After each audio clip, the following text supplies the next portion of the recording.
Record. It's recording. And so first off, we start this conversation by announcing who we are and spelling our names for the camera. So my name is Clayton Peterson, Clayton Peterson, and this is... I'm Jack Wiley, Wiley, and my given name is Jack, not John. Good, good. So, well, we're going to start. I think that it's important that we kind of date these. And so this is the week before Thanksgiving 2020. And I'm here to interview Jack Wiley about his participation and his wife's participation in events that happened in the LGBT community. The first question, what's your approximate age? 80 and a half. 80 and a half. That's great, that's great. And so you became involved in the LGBT community because of what event and what surrounding? Because Joyce and I have a gay son. And he was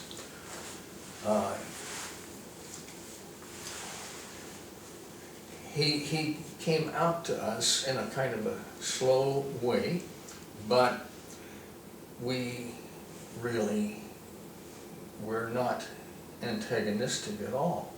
We were very supportive. And the reason we were supportive, I attribute to an event that occurred in our church, Unitarian Church in Devonport. And that was a sermon delivered by the Reverend Alan Egley on Valentine's Day of 1982. He called this the Pink Triangle Sunday. And everybody, as they entered the building, was handed a pink triangle to wear. And it was a recreation of what was done in Nazi Germany to label people who were gay. It was a badge of dishonor as far as they were concerned. So Alan Egley put together an entire service based on what it would be like if everybody wore a pink triangle. And he spent the majority of the time talking about how this was basically a human rights issue. Not a moral issue, it was a human rights issue.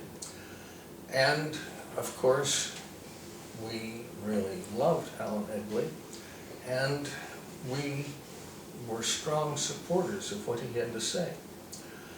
So it was no big deal for him to deliver this sermon.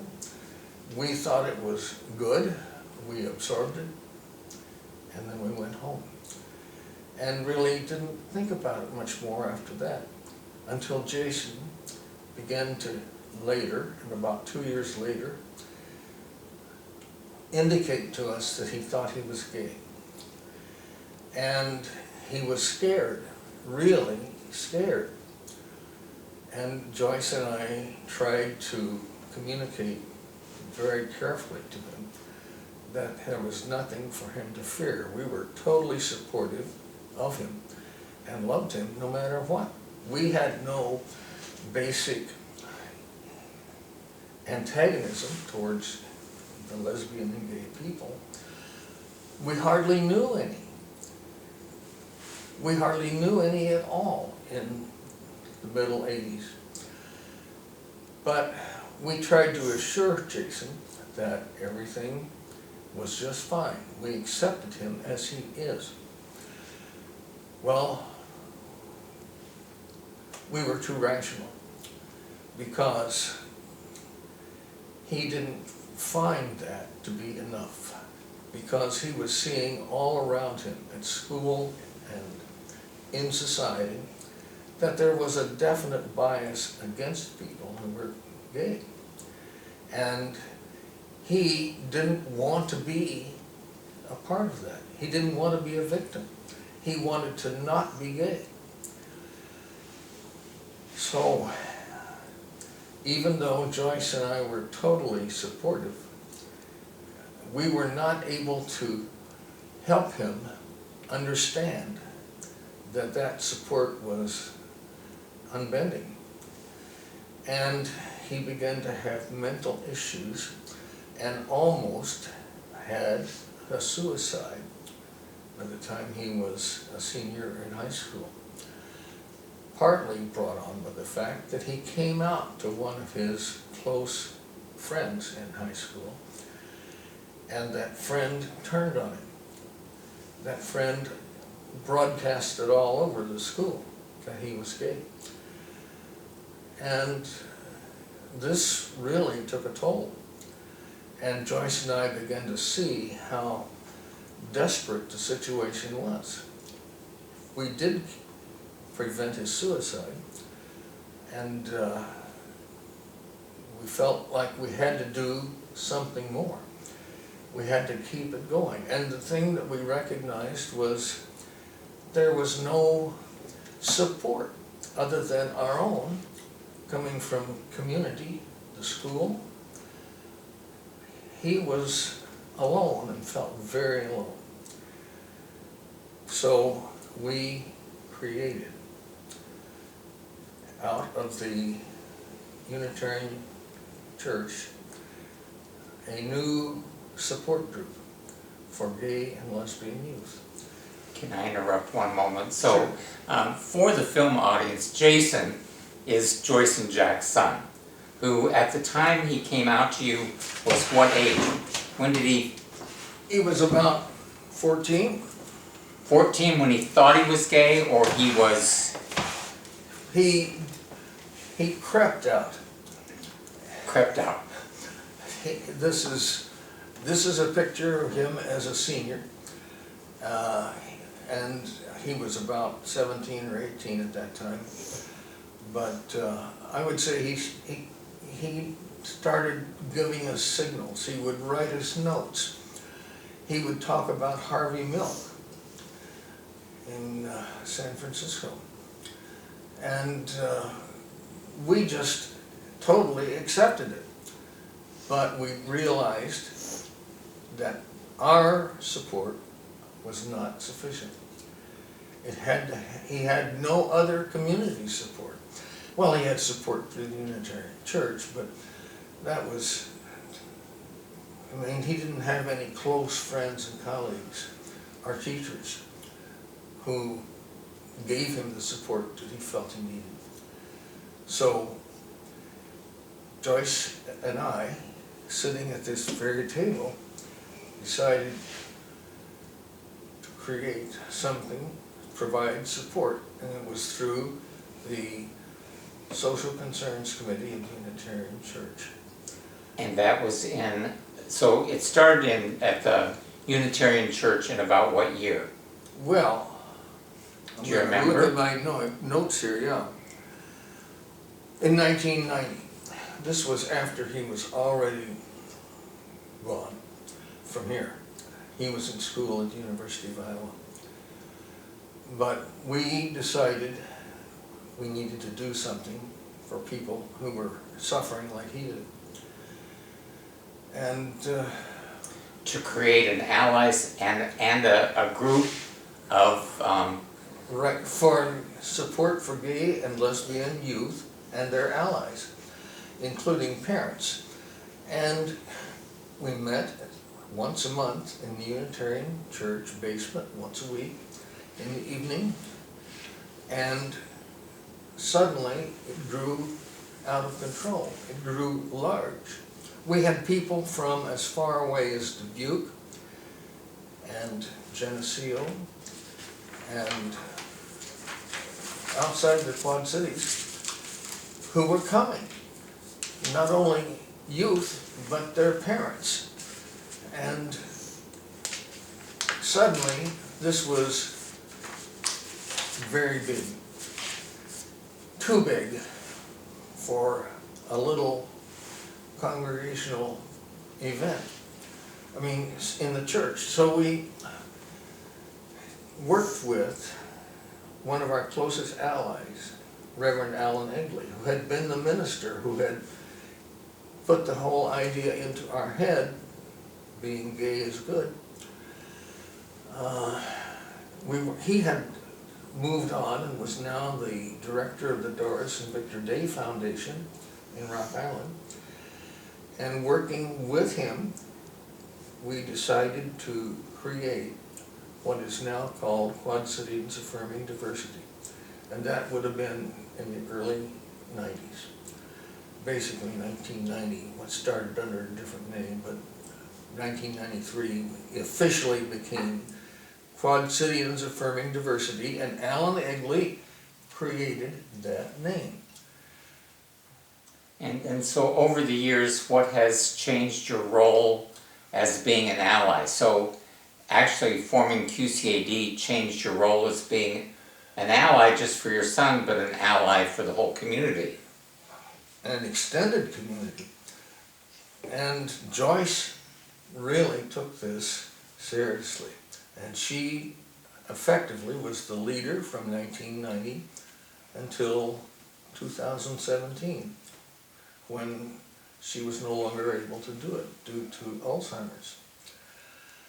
So she devoted her major part of her life to working, supporting, running Quad Cities Affirming Diversity. So we are clearly allies. We are family and allies, and over the time, there have been thousands, literally thousands of youth who have come to Quad Cities Affirming Diversity events and proms and meetings that Joyce touched directly. And many have said that she saved their life. And I think that we need to maybe at this juncture point out that, and I don't know how involved you were, but Joyce was involved in getting allies in the schools, in all the high schools and the grade schools around the community, and she was very active as an ally for the youth at that time. Correct. She did, and she continued doing that up until,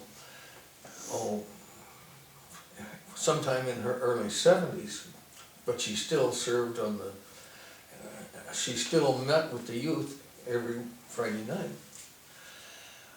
We also were involved in the efforts to get a civil rights legislation through the city of Davenport to give protection for gay and lesbian people, not just youth, but everyone, for job discrimination, for housing discrimination, and it passed. It passed in part because of, well, I should say our efforts, but it was a major milestone. It was the first of the Quad Cities to have legal protection for the gay and lesbian community.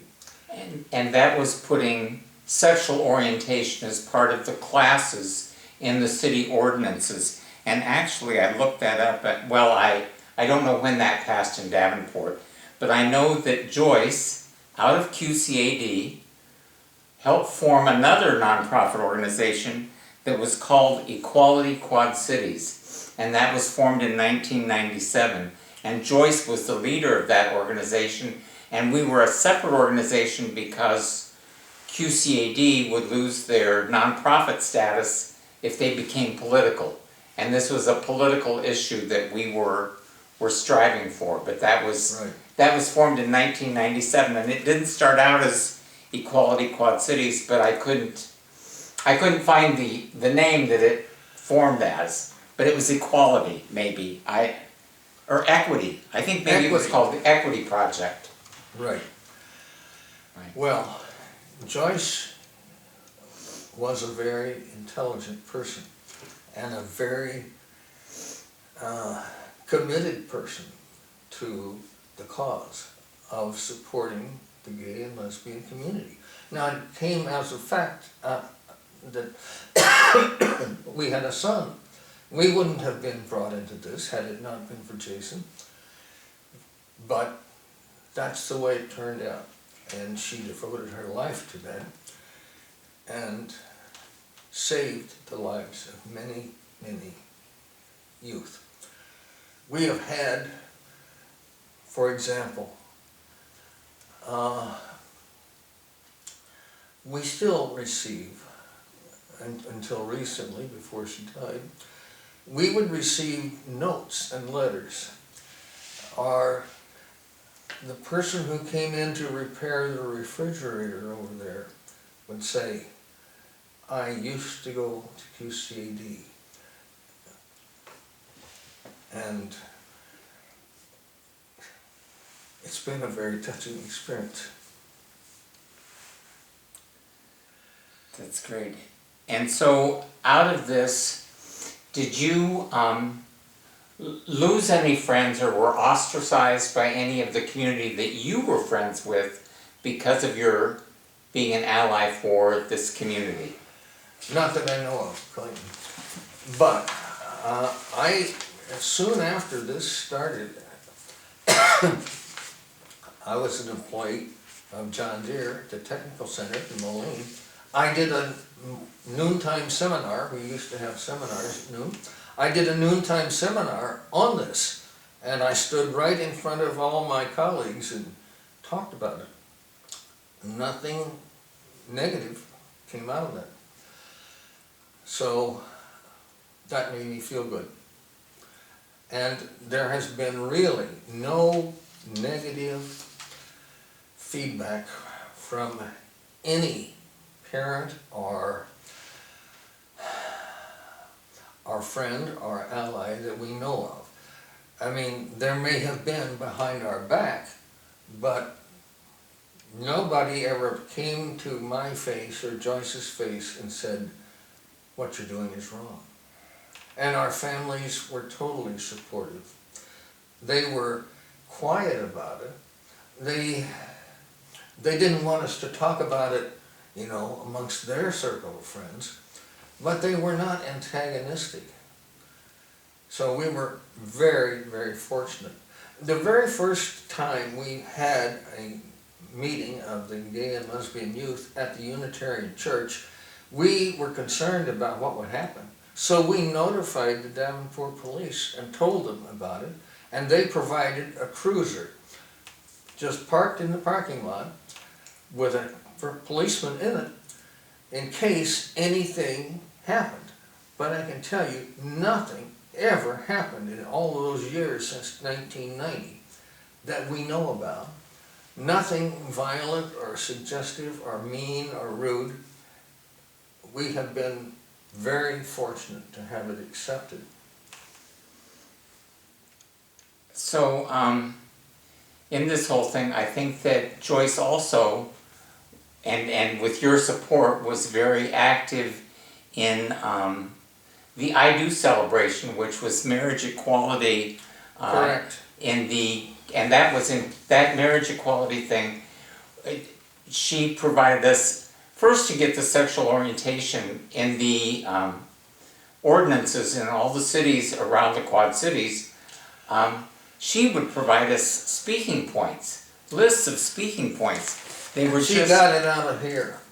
And wherever she got them, she did the research for us. She did all the research. She also did She had a PhD. She knew how to do research.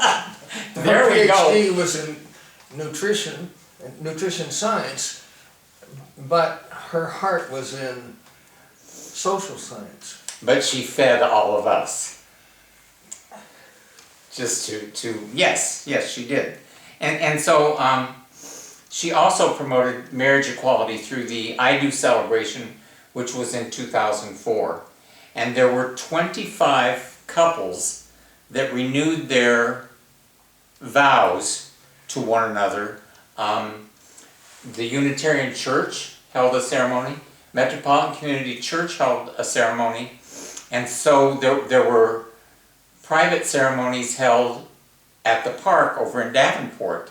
And after that, we had a unified, I remember being there. a unified celebration for everyone after that. And that was, it took up until 2009 to get marriage equality passed, but Joyce was a very positive part of that whole Right.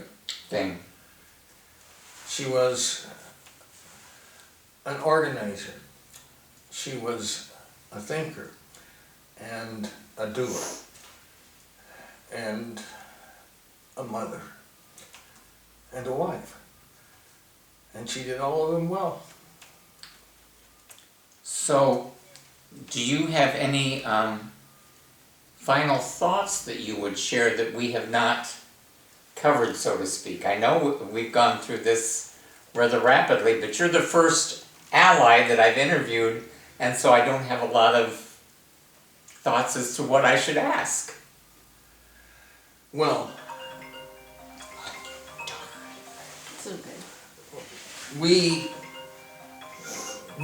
did not anticipate when we started all of this that it would happen in our lifetime. In fact, I made the statement to Joyce that we probably are not going to see this work. And here it is. It's basically working.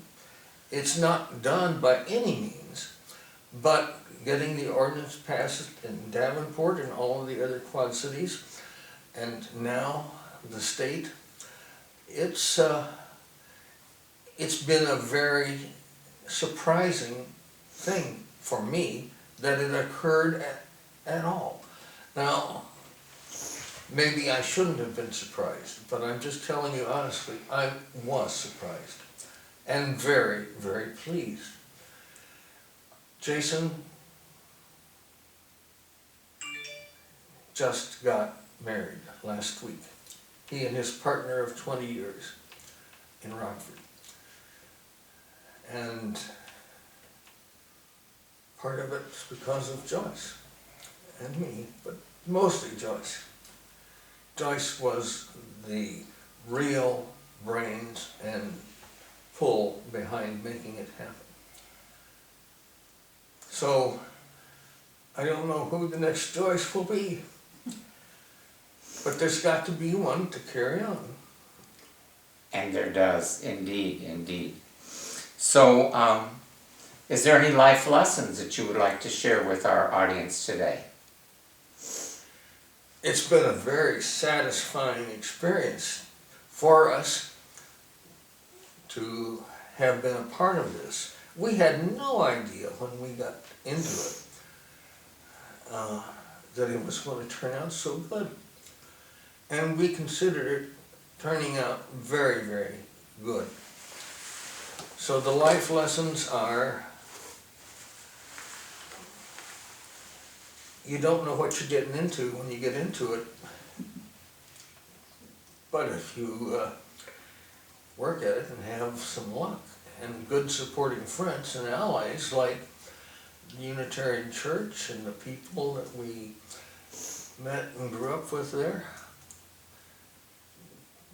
then things can happen. Things can change.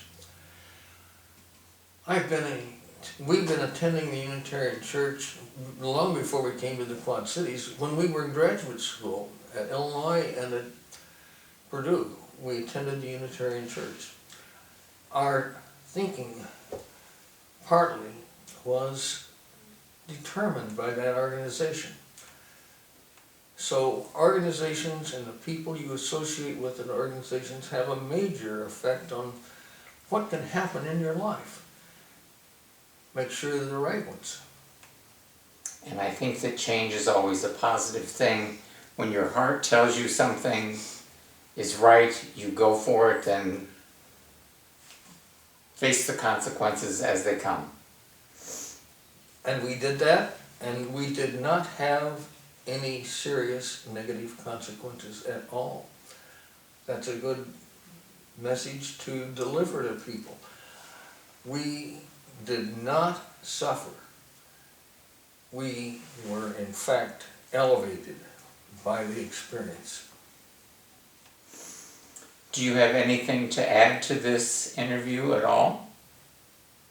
I'm pleased to have been able to do it.